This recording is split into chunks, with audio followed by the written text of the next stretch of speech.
Baik, hmm, pendidikan multikulturalisme secara sederhana dapat dikatakan sebagai pengakuan atas pluralisme budaya. Kemudian pluralisme budaya bukanlah suatu yang given, tetapi merupakan suatu proses internalisasi nilai-nilai di dalam suatu komunitas. Pendidikan multikultural dapat dirumuskan sebagai wujud kesadaran tentang keanekaragaman kultural, hak asasi manusia, serta pengurangan atau penghapusan jenis prasangka atau prejudice ngejudge untuk suatu kehidupan masyarakat yang adil dan maju. Kemudian pendidikan multikultural juga dapat dijadikan instrumen yang strategis untuk mengembangkan kesadaran atas kebanggaan seseorang terhadap bangsanya. Nah, Anderson dan Kushner menjelaskan bahwa pendidikan multikultural dapat diartikan sebagai pendidikan mengenai keragaman kebudayaan. Kemudian James Banks mendefinisikan pendidikan multikultural sebagai pendidikan untuk people of color. Artinya pendidikan multikultural ingin mengeksplorasi perbedaan sebagai keniscayaan anugerah Tuhan. Kemudian bagaimana mensikapi perbedaan tersebut dengan penuh toleran dan semangat egaliter. James Banks lebih lanjut menjelaskan bahwa pendidikan multikultural adalah cara memandang realitas dan cara berpikir, dan bukan hanya konten tentang beragam kelompok etnis, ras, dan budaya. Secara spesifik, Banks menyatakan bahwa pendidikan multikultural dapat dikonsepsikan atas 5 dimensi. Nah, yang pertama, integrasi konten. Pemaduan konten menangani sejauh mana guru menggunakan contoh dan konten dari beragam budaya dan kelompok untuk menggambarkan konsep, prinsip, generalisasi secara teori, utama dalam bidang mata pelajaran atau disiplinnya mereka. Kemudian yang kedua, proses penyusunan pengetahuan suatu yang berhubungan dengan sejauh mana guru membantu siswa paham, menyelidiki, dan untuk menentukan bagaimana asumsi budaya yang tersirat kerangka acuan, perspektif, dan prasangka di dalam disiplin mempengaruhi cara pengetahuan disusun di dalamnya. Kemudian yang ketiga, mengurangi prasangka. Dimensi ini fokus pada karakteristik dari sikap rasial siswa dan bagaimana sikap tersebut dapat diubah dengan metode dan materi pengajarannya seperti apa. Kemudian yang keempat, pedagogi kesetaraan. Pedagogi kesetaraan ada ketika guru mengubah pengajaran mereka ke cara yang akan memfasilitasi prestasi akademis dari siswa dari berbagai kelompok, ras, budaya, dan kelas sosial. Nah, termaksud dalam pedagogi ini adalah penggunaan beragam gaya mengajar yang konsisten dengan banyaknya gaya belajar di dalam berbagai kelompok budaya dan ras. Dan yang terakhir, yang kelima, budaya sekolah dan struktur sekolah yang memberdayakan praktik pengelompokan dan penanaman partisipasi oleh olahraga, prestasi yang tidak proporsional, kemudian dan interaksi staf dan siswa antar etnis dan ras adalah beberapa dari komponen budaya sekolah yang harus diteliti untuk menciptakan budaya sekolah yang memberdayakan peserta didik dari beragam kelompok, ras, etnis, dan budaya. Seperti itu. Kemudian di dalam buku ini juga tertera ratusan penelitian diselenggarakan, lebih banyak lagi artikel yang ditulis atau buku yang ditulis, dan tak terhitung diskusi yang dibuat orang untuk mengurai benang kusut teori, sistem, dan praktik pendidikan di negeri kita. Nah, ini masuknya kepada pendidikan di negeri kita. Tetapi seperti kita masih banyak berputar-putar di sekitar tempat kita mulai. Perbedaan pandangan terasa berlarut-larut dan tak jarang yang berkembang malah debat kusir. Nah, sebagai akibatnya kekacauan dan kerancunan pun melanda. semua aspek wilayah pendidikan termasuk konten, strategi pengajaran maupun penilaian, asesmen pendidikan. Nah, oleh karena itu tampaknya yang kita perlukan tak kurang dari suatu diskusi mendasar tentang tujuan sejati setiap proses pendidikan.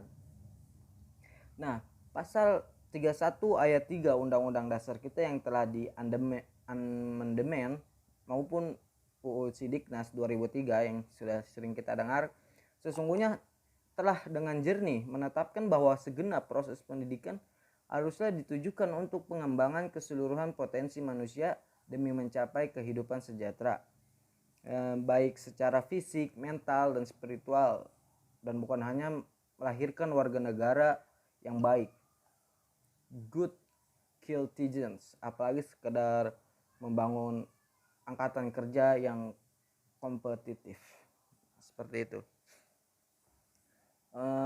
Undang-undang Sistem Pendidikan Nasional juga nomor 20 tahun 2003 pasal 4 menjelaskan bahwa pendidikan diselenggarakan secara demokratis, tidak diskriminatif, dengan menjunjung tinggi hak asasi manusia, nilai keagamaan, nilai kultural, dan kemajemukan bangsa. Dasar perundangan ini selain memberi arahan pendidikan di Indonesia juga mewajibkan bahwa pendidikan di Indonesia harus dikembangkan berdasarkan nilai-nilai keagamaan, kemudian kultural, dan kemajemukan bangsa, seperti itu. Kemudian pendidikan multikultural bagi bangsa Indonesia merupakan bagian dari keragaman budaya Indonesia. Nah, jika dikelola dengan baik akan mampu membentuk karakter kebangsaan keindonesiaan yang kokoh, seperti itu.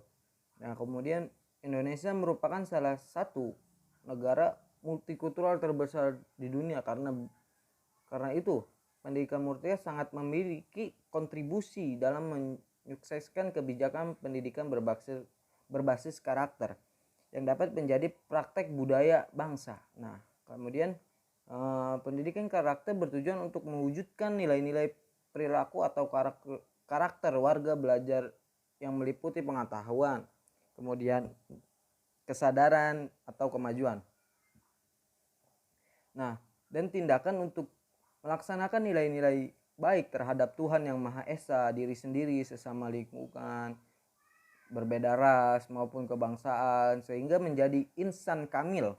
Insan kamil adalah insan sempurna sebagai manusia yang bermanfaat bagi diri sendiri, kemudian lingkungan masyarakat, bangsa, dan agamanya di tengah keragaman kehidupan.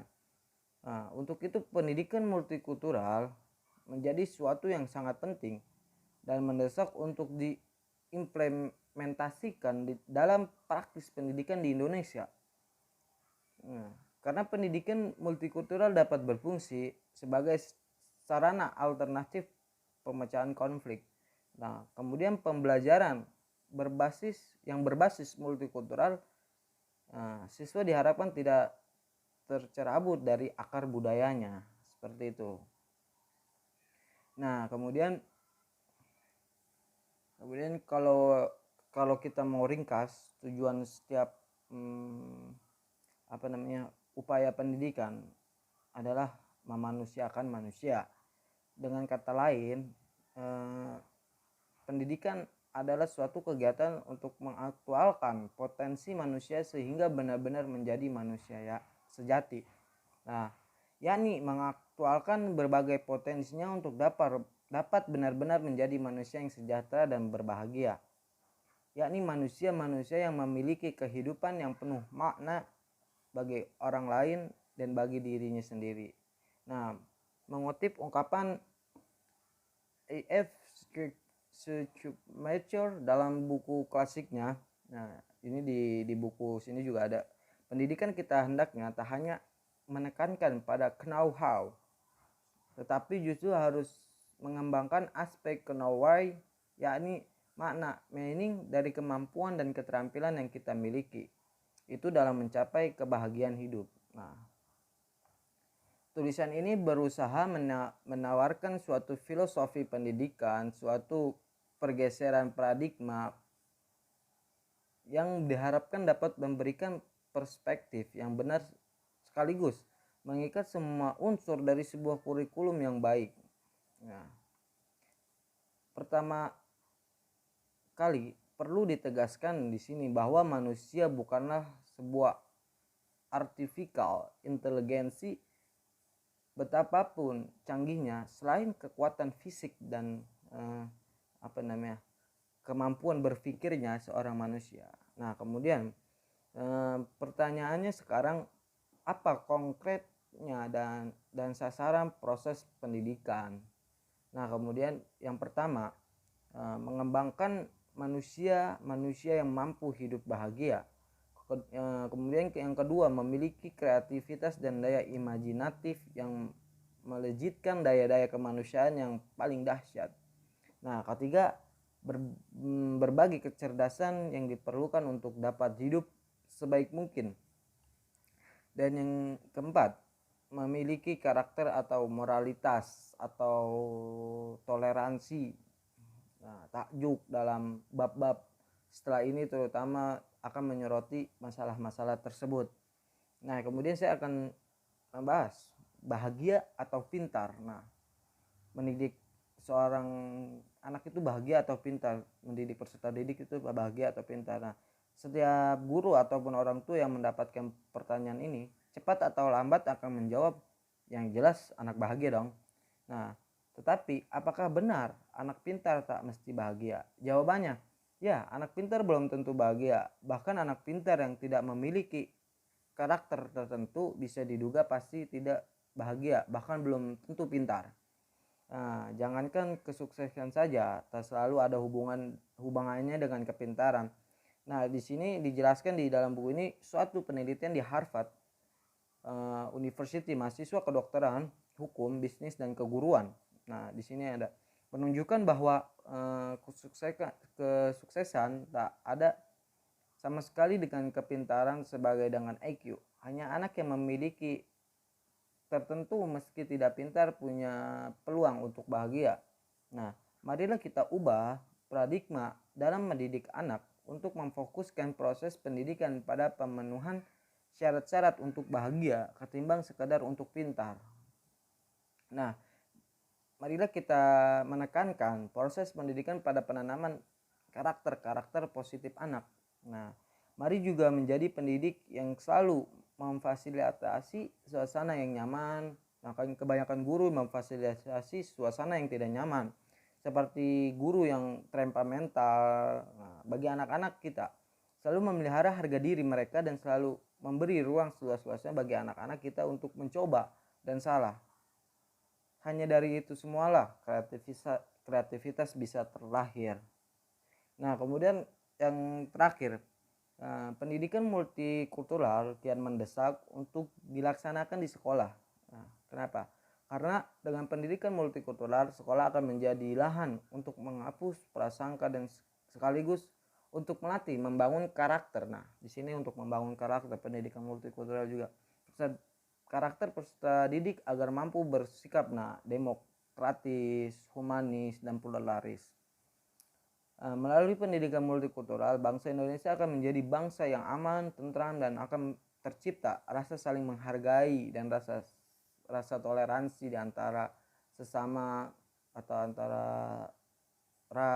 berbeda ras dan berbeda suku. Nah, ada dua hal yang perlu dilakukan dalam pembangunan pendidikan multikultural di sekolah. Yang pertama, melakukan dialog dengan menempatkan setiap peradaban dan kebudayaan yang ada pada posisi sejajar.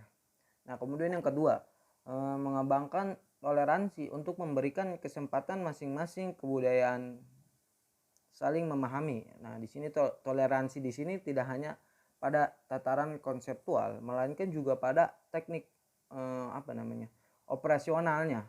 Dengan demikian, pendidikan multikultural dapat dijadikan sebagai suatu jembatan menuju Indonesia yang baik dan bermartabat sekaligus sebagai perekat budaya bangsa kita. Nah, mengingat bangsa kita, bangsa Indonesia yang terdiri dari banyak budaya, maka penerapan pembelajaran multikultural sangat penting.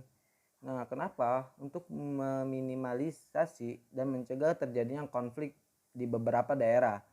Nah, kemudian pembelajaran multikultural bisa menanamkan sekaligus mengubah pemikiran peserta didik untuk benar-benar tulus menghargai keberagaman etnis, agama, ras, dan antar golongan. Seperti itu. Mungkin dari saya Ahmad Rivaldi cukup sekian dan terima kasih. Mungkin kalau ada kata-kata yang salah ataupun kata-kata yang tipe, mohon dibukakan pintu maaf yang selebar-lebarnya. Wassalamualaikum warahmatullahi wabarakatuh.